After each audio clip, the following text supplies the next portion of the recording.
শুধুমাত্র আটা আর আলু দিয়ে ঝটপট কয়েক মিনিটে এইভাবে একবার এই জলখাবারটা বানিয়ে দেখুন। হালকা খিদের জন্য পারফেক্ট একটা রেসিপি। চাইলে সকালে জলখাবারে ঝটপট বানিয়ে নিতে পারেন বা বিকেলে চায়ের সাথে পুরো মুখরোচক একটা জলখাবার। এইভাবে তৈরি করলে দেখবেন বাড়ির সবাই রোজ বানানোর আবদার করবে। খেতেও ভীষণ ভালো লাগে, একদম মুচমুচে খাস্তা আর ভেতরে হবে পুরে ঠাসা।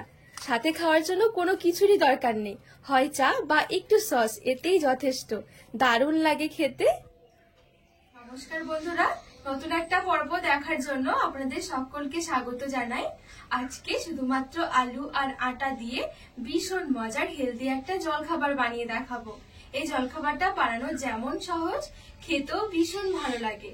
চাইলে সকালের জলখাবারে ঝটপট বানিয়ে নিতে পারেন। তো চলুন, আশা করছি রেসিপিটি অনেক ভালো লাগবে। সবার প্রথমে আমি এখানে একটা বাটি নিয়েছি, বাটির মধ্যে নিয়ে নিচ্ছি 2 কাপ আটা। চাইলে আপনারা আটার পরিবর্তে ময়দা দিয়েও তৈরি করতে পারেন। এবারে সামান্য একটু দিয়ে দিচ্ছি লবণ আর দিয়ে দিচ্ছি 2 টেবিল চামচের মতন সাদা তেল। এবারে ভালো করে একটু আটাটা ময়াম দিয়ে নেব। তো খুব ভালোভাবে তেলটা দিয়ে আটাটা একটু ময়াম দিয়ে নিয়েছি। ময়াম দেওয়া হয়ে গেলে দেখবেন হালকা একটু চাপ দিলে এরকম জড়ো হয়ে যাচ্ছে। ঠিক এভাবে করে আটাটা ময়াম দিয়ে নিতে হবে। আর আজকে আমি প্যাকেটে সাদা আটা নিয়েছি, আপনারা চাইলে কিন্তু লাল গমের আটা দিয়েও কিন্তু তৈরি করতে পারেন। হাতের কাছে যেটা থাকবে সেটা দিয়ে তৈরি করা যাবে।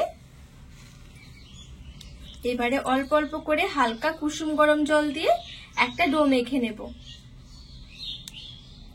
জলটা কিন্তু খুব বেশি গরম হবে না, হালকা কুসুম গরম হবে।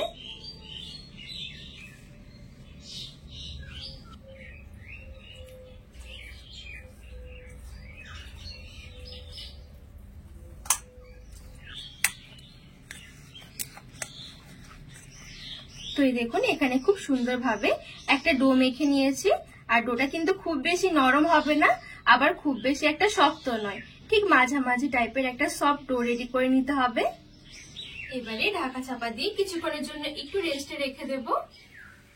এবারে গ্যাস ধরে এখানে একটা কড়াই বসিয়ে দিয়েছি। কড়াইটা এবারে একটু গরম করে নেব। কড়াইটা গরম হয়ে গেলে সামান্য একটু সরষের তেল দিয়ে দিচ্ছি। তেলটা একটু গরম করে নেব। তেলটা গরম হয়ে গেলে 1/2 টেবিল চামচের মতো নিয়েছি 5 ফোড়ন দিয়ে দেব। একটা তেজপাতা দিয়ে দিচ্ছি আর নিয়েছি 1 টেবিল চামচ গ্রেট করা আদা। কাঁচা লঙ্কা নিয়েছি 1 টেবিল চামচ, ঝালটা স্বাদ মতন যে যেরকম পছন্দ করবেন দিতে পারেন।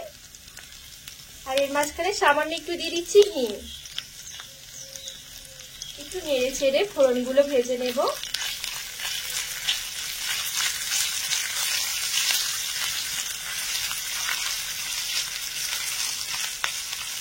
ফোড়নগুলো হালকা একটু নেড়ে ছেড়ে ভেজে নিয়েছি। খুব বেশি আবার ভাজার দরকার নেই, আদা যেন না পুড়ে যায় সেটা আবার খেয়াল রাখতে হবে, পুড়ে গেলে তিতো লাগবে খেতে। এবারে এর মাঝখানে সামান্য একটু দিয়ে দিচ্ছি জল। হলুদ গুঁড়ো দিয়ে দিচ্ছি সামান্য একটু, সামান্য দিয়ে দিচ্ছি জিরের গুঁড়ো, সামান্য একটু দিয়ে দিচ্ছি গরম মশলার গুঁড়ো, আর এখানে সামান্য একটু নিয়েছি লঙ্কার গুঁড়ো। আর খুব সুন্দর একটা ফ্লেভারের জন্য আমি এখানে 2টো কারি পাতা নিয়েছি, এবারে দিয়ে দেব। এটা হাতের কাছে থাকলে দিতে পারেন, খেতে ভীষণ ভালো লাগে। সবকিছু ভালো করে নেড়ে ছেড়ে মিশিয়ে মশলাগুলো একটু কষিয়ে নেব।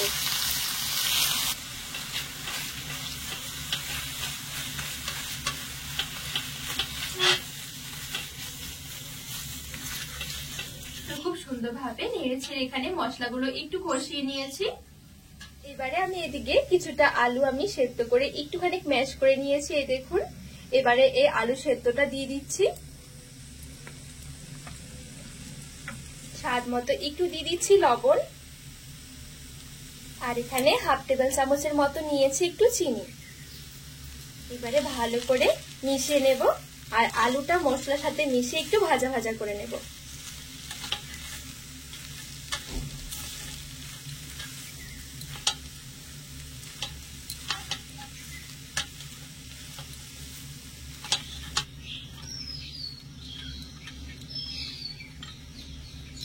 তো এখানে খুব ভালোভাবে নেড়ে ছেড়ে 3 থেকে 4 মিনিটের মতো আলুটা একটু ভাজা ভাজা করে নিয়েছি। আর এখানে কিন্তু আলুর পুরটা একেবারে রেডি। একদমই অল্প সময়ের মধ্যে এই আলুর পুরটা রেডি করে নিতে পারবেন, আর খেতেও ভীষণ ভালো লাগবে। এবারে গ্যাসের আঁচ থেকে নামিয়ে নেব।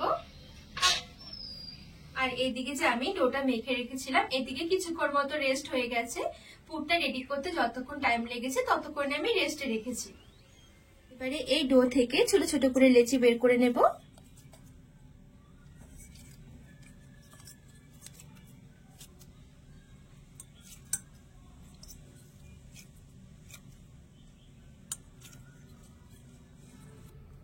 তো এখানে ছোট ছোট করে লেচি আমি বের করে নিয়েছি। এবারে এখান থেকে একটা লেচি নিয়ে নিচ্ছি। এবারে চাটুর মধ্যে রেখে একটু বেলনি দিয়ে বেলে নেব। উপরে একটু আটা ছড়িয়ে দিচ্ছি, বেলতে সুবিধা হবে।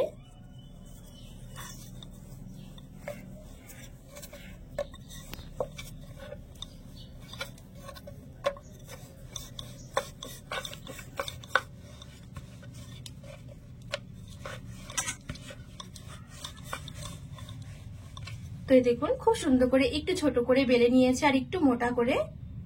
এবারে এদিক থেকে আমি কিছুটা মতো নিয়ে নিচ্ছি আলুর পুর, এই রুটির মাঝখানে নিয়ে নিচ্ছি। এবারে ঠিক এভাবে করে একটু ভাঁজ দিয়ে নেব।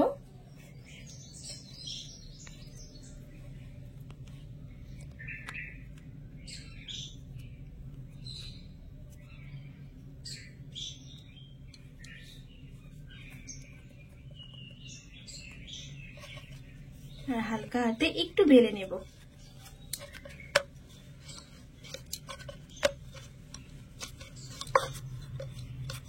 তো এখানে খুব সুন্দরভাবে বেলে নিয়েছি।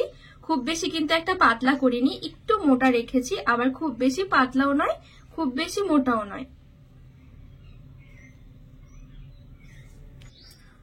ঠিক বাদ বাকি জলখাবারগুলো একইভাবে রেডি করে নেব।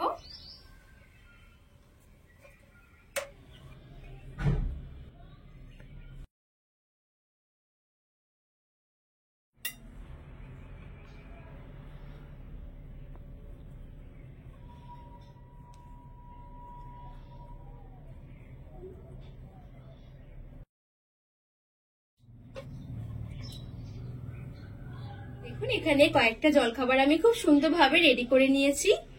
এবারে এদিকে একটা ফ্রাইং প্যান বসিয়ে সামান্য করে একটু তেল গরম করে নেব।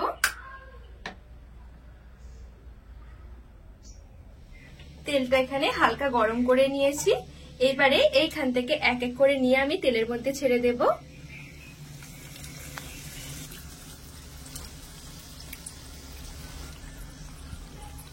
তো এখানে কয়েকটা জলখাবার আমি দিয়ে দিয়েছি। এবারে গ্যাসের আঁচটা মিডিয়াম থেকে লো আঁচের মাঝামাঝি রেখে উল্টে পাল্টে একটুখানি ভেজে নেব। আমি এখানে সামান্য একটু তেল নিয়েছি ভেজে নেওয়ার জন্য। চাইলে কিন্তু আপনারা কোনো রকম তেল ছাড়া শুধুমাত্র তাওয়ার মধ্যে উল্টে পাল্টে সেকেও কিন্তু খেতে পারেন।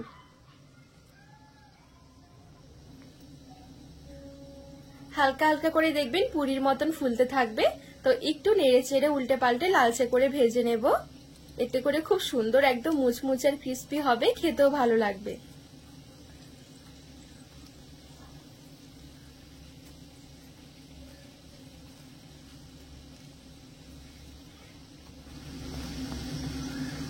তো এখানে সবগুলো জলখাবার আমি খুব সুন্দরভাবে উল্টে পাল্টে দেখুন একটু লালচে করে ভেজে নিয়েছি।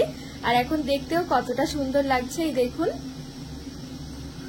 সবগুলো জলখাবার এরকম আমি একটু লালচে করে ভেজে নিয়েছি। এবারে তেল ঝরিয়ে প্লেটের মধ্যে তুলে নিচ্ছি। খুবই সহজভাবে ঝটপট বানিয়ে নিতে পারবেন, একদমই অল্প সময়ের মধ্যে রেডি হয়ে যাবে আর খেতেও ভীষণ ভালো লাগে। দেখবেন এভাবে তৈরি করলে ছোট থেকে বড় সবারই অনেক পছন্দ হবে। আর এভাবে একবার তৈরি করলে দেখবেন রোজ বানানোর আবদার করবে। খেতে এত ভালো লাগে, একদম মুচমুচে খাস্তা আর একদম ভেতরে পুরে ঠাসা।